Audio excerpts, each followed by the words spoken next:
উচিত হয় না, আমার মাফ চাওয়া উচিত, একটা গণমাফ কর্মসূচি হয়তো এটা পালন করা উচিত আমার। মানে এটা কেন বললেন, আমাকে খোঁচা দিলেন?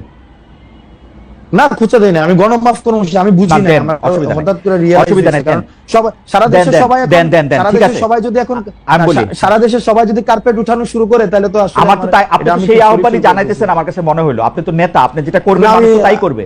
এই যে এখানে আমাকে মানুষ, এই যে এখানে আপনার অনুসারীরা আমাকে মেসেজ করতেছেন, রাস্তা কি খালি চোখ দিয়ে বোঝা যায়? হাত দিয়ে উঠাইলেই রাস্তা বোঝা যায় রাস্তা খারাপ।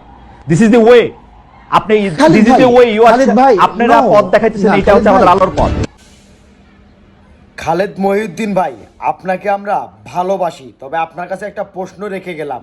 সেটা হচ্ছে, আমার বাড়িতে যদি চুরি হয় তাহলে কি আমি পুলিশ হওয়া ছাড়া আমি কি সেই চোরকে ধরতে পারবো না? আমার সামনে চুরি করে নিয়ে যাবে, আমি সাধারণ মানুষ হিসেবে এটা বলতে পারবো না? সাধারণ মানুষ হিসেবে এটা সবাইকে দেখাতে পারবো না?